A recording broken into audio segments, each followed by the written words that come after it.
High বন্ধুরা, সবাই কেমন আছো? আজকে একটা নতুন জিনিস তোমাদের সঙ্গে শেয়ার করতে চলেছি, যেটা তোমরা এর আগে কখনোই দেখোনি। এটা হলো স্ট্রবেরি গাছের এক্সট্রা যেই ব্রাঞ্চ থেকে আমরা আরেকটা গাছ তৈরি করি, সেটার ফুল প্রসেস তোমাদের সামনে তুলে ধরবো। তো চলো মাটি নিয়ে নিই। মাটি থাকবে হলো গার্ডেন সয়েল, একেবারে র মাটি, তার সঙ্গে কোনো সার বা কিছু আমি মেশাবো না। আর এই মাটিগুলো আমি 3টে কাপে নিয়ে নিচ্ছি, কারণ 3টে ব্রাঞ্চ বেরিয়েছে, যেই 3টে ব্রাঞ্চ থেকে আমি 3টে গাছ তৈরি করব। আর এটা আমি বলতে পারি যে আমি যেই পদ্ধতিটা দেখাবো বা যেটা আমি আপনাদের সামনে টিক্সটা দেব, সেটা অন্য কেউ আজ পর্যন্ত দেয়নি। তো দেখে নাও কিভাবে আমি পটিংটা করব। এই যে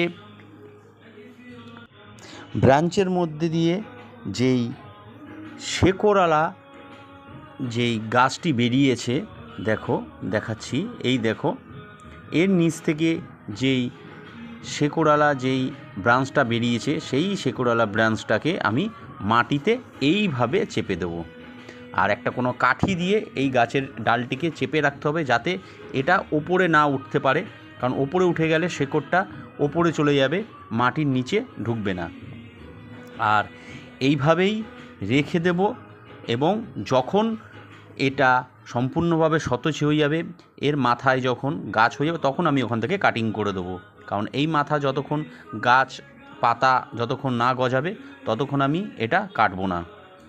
আর এইভাবেই 3টে ব্রাঞ্চ আমি তৈরি করে নিচ্ছি। দেখুন, এরকমভাবে হয়তো আপনাদেরকে কেউ আগে দেখায়নি যে এই ব্রাঞ্চ, একটা ব্রাঞ্চ থেকে আরেকটা ব্রাঞ্চ বা আরেকটা গাছ কিভাবে তৈরি করা যায়। এবং এই ব্রাঞ্চের পরেও যখন ওই মাথা থেকে আরেকটা ব্রাঞ্চ বেরোবে, সেখান থেকেও আরেকটা গাছ তৈরি করে নেওয়া যায়। তাই স্ট্রবেরি গাছ একবার কিনলে আর বারে বারে কিনতে হয় না, এই ব্রাঞ্চ থেকেই প্রচুর গাছ বেরোয়।